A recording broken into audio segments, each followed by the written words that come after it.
Welcome back. Double upload today. We're going to be checking out why German public transportation is special. I've heard a lot of complaints from you guys about the transportation in Germany, so let me know if this is an accurate video or not. Do I take the underground, the subway, the tram, the bus, or even the ferry, or a combination of all of them? How does public transport in Germany actually work, and how important is it for daily life here? Well, let's find out. I'm telling you, I heard that the transportation in Germany is trash. Like that's what I've been told consistently. It's not reliable. It's fun to use, but it's not reliable. So it's not something that you should rely on at all. But that's the collective of what people have told me. I have never experienced it, so you guys let me know. Germany is definitely more famous for its cars than its public transport. Mercedes, BMW, or Porsche are all globally popular German car brands. True that. But the number of people using public transport here is rapidly increasing, especially in cities. I mean, that makes sense because it's super expensive to own your own vehicle and, keep it up. Like I'm living in Korea now, so I take the train and bus everywhere and taxis. I'm so glad I don't have a car. There are people out here that have cars despite there being a very elaborate transportation system here. Now, even if the transportation isn't the best in Germany, that's still a better option in my opinion than driving. All right, let's jump in with a brief explanation about how the public transport system here actually works. We have a subway system, an underground system.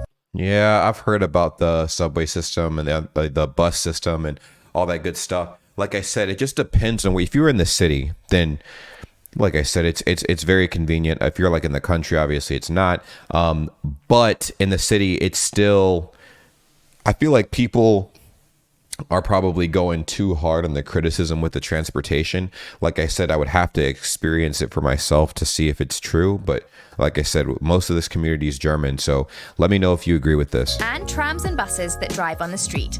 They differ in speed and rail network.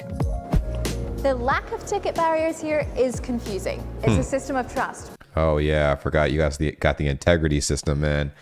I bet Americans abuse that all the time. But don't be a fool. Inspectors do occasionally walk around the train. Occasionally. That's the word right there, occasionally. To make sure that you've got a ticket, and it's a €60 fine if you don't, so not worth it. You can buy tickets through an app on your phone or in most stations around the city because there are ticket machines everywhere. It's different depending on which region you're traveling in Germany. Of course, it would be Oh, wow. This is cool. This is pretty elaborate. I've never seen a video like this before because I haven't seen like the little pay station here. too easy for it to be the same everywhere. Don't forget to stamp your ticket, otherwise it's not valid. Oh. There are different types of tickets depending on the zone, the number of people, and the stops you're traveling to. For example, the short trip ticket, which is valid for 3 train stops, What the hell? there's so many different options. Easy. What types of transport there are also varies. In Berlin, we're spoiled for choice. But if you're living in rural Germany, then you might only have access to one bus line a day. And that is where I've heard about the most complaints of the transportation system. I heard that it's pretty bad, especially in areas like that. By the way, public transport was invented in the US around 200 years ago. So-called trams ran through New York, but they were driven by horses. The first electric tram was invented in Germany in 1881. Ooh. At that time, there was already a subway system in London, which was a traditional steam locomotive. Deep dive. Most people I know in Berlin don't have a car because it's so easy to travel by train, tram, or bus. Makes sense. I mean, it's a city, and that's exactly what I was saying earlier. If you're in a city, it makes the most sense. It is very cost effective to not get a vehicle and actually take the public transportation. I love taking public transportation, man. I love people watching, and I also love walking everywhere and stuff like that. So I get a sum of both of those things, and I get to save my pockets and spend my money elsewhere, i.e. food. Plus, if you're driving, you often get stuck in traffic. There are never enough parking spaces, and True. Let's be honest, it's not great for the environment. It's not. And also get this. Let's add something else into that, because on top of there not being enough parking spaces, parking in general costs a lot of money, especially when you're in the city. When you're in the city and it's like, oh yeah, like there will be some available parking spaces, and you'll notice that no one else is parking there, and it's because the pay to park is so expensive. It'll break the bank a little bit. So I'm telling you, way more cost effective to take the bus, the train, no matter how good or bad it is, than drive. Public transport is also the greenest way of moving along, besides your bike. Even buses are now being converted to electric. That's cool. Emissions from the transportation sector have been growing over the past 30 years compared to other sectors, mainly by the usage of cars. Because of the climate crisis, attention is increasing, and accessible transport solutions. I ain't gonna lie, bro. Your buses look nice, though.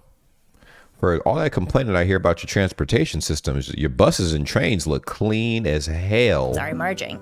It's no excuse to use public transportation in Berlin. You can use it everywhere, every time. This is Stefan Karsten, futurologist. A futurologist? What even is that? So how important is public transport for German culture then? Well, first of all, we are a car nation, and so public transportation is trying hard and is fighting with full extent to get more important. Okay. And people nowadays understand that public transportation is inclusive, it's social, and it's sustainable. Yep. The idea of the European city is to be around in public space, and not parking your private car here for 23 hours. Sure. The city is about sitting in cafes and restaurants and talk to each other, debate the great discourses of our times. And public transportation is the enabler for this. That's perfect. That's a perfect answer. Perfect answer. All of those reasons he listed are reasons why I prefer living in a city than in the country. That may be what we can expect to see in the future then, this kind of introduction of different types and modes of transport. People are now trying to integrate new modes of transport into what is public transportation. If you take this scooter here, for example, this is part of public transportation. True. They have these everywhere. In every major city, and every city in general, and especially in Korea, they have scooters randomly all over the sidewalks. You pay a tiny little fee off your card, and you can ride it anywhere for as long as you want. Today, this is something that is happening right now. I'm very optimistic about the future of public transportation because it gets more modern. Okay, now you know the basics about public transport in Germany. Let's take it up a notch. And These words will help you navigate transport in Germany.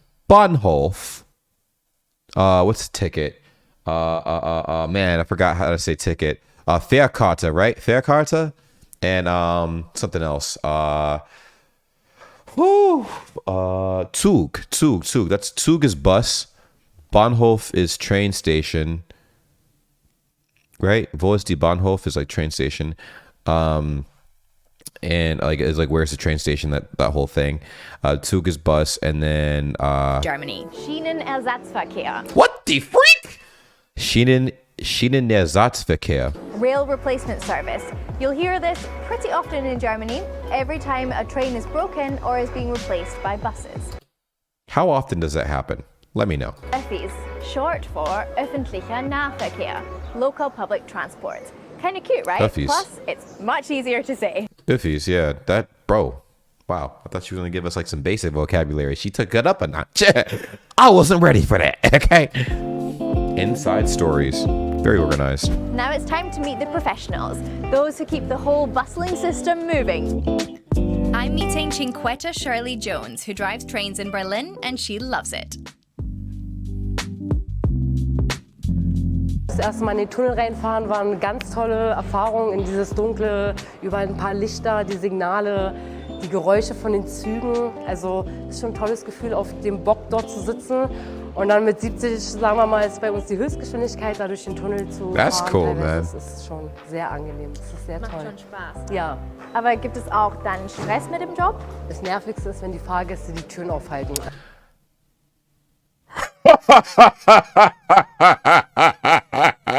I've done that to help people out. If I see someone running towards the train, I've like literally held the door open and like slowed down the trains for other people. And there's been times where the doors were closing and I slipped through the doors and they were still closing, and I like pushed them open and got on. So she brings up a very good point. That has to be annoying. I never really thought to think that, but yeah, I'm guilty of this. Also wenn es heißt zurückbleiben bitte, heißt es auch zurückbleiben bitte, nicht nur einsteigen.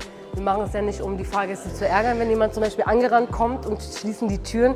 Geht darum, wir haben ja Fahrzeiten einzuhalten und wir So this would probably tie very well into my previous statement as to why people complain so much about the trains, which has everything to do with them getting to places on time. Now, I guess after making the statement in the beginning of this video, it makes a lot of sense that maybe the train system in Germany is actually not as bad as people are saying it is, because another cultural difference between America and Germany and the rest of the world is, you know, Germans love to be punctual, right?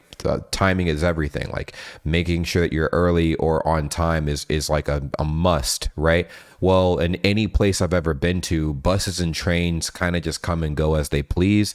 There's an estimated time that they should arrive, but so many different factors and elements can contribute to why a bus or train arrives late. So one of those things being someone like me holding the doors open, or someone or something getting blocking the way of a train. Although trains don't just mysteriously stop, they can run into a problem like that. There's derailments that happen all the time. There's maintenance that randomly needs to happen at different stops. So all of those can cause the train to actually arrive way later at a destination than it was anticipated. So this all actually makes a lot of fahren sense. müssen am Endbahnhof vielleicht auch mal auf die Toilette und das sind dann die Minuten, die uns dann fehlen. Wartest du dann manchmal auf manche Gäste? Es kommt immer darauf an, wir haben ja Fahrzeiten, also wenn ich pünktlich bin, warte ich auch. Aber in einem 4-Minuten-Takt muss ich ehrlich sagen, meistens ist man nicht pünktlich und kann man leider nicht warten. Damn.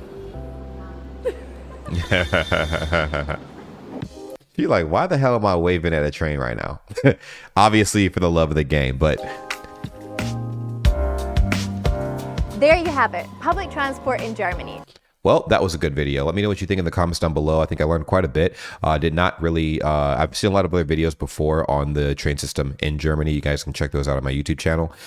However, I did not get a breakdown like this before. So very insightful. I learned quite a bit. And I guess I have way more insight as to why the trains are not as punctual as people would like to believe. But I do have some hope after watching this video that people are taking, taking public transportation systems a lot more serious as to owning like a personal vehicle and stuff. Now, having a personal vehicle, you are in total control of where you go and your destination, because I mean you're the one taking yourself to those places at whatever time you desire. However, I'll stick by what I said before and say that it's a much more cost-effective and environmentally effective option to take the bus, the train, all that good stuff.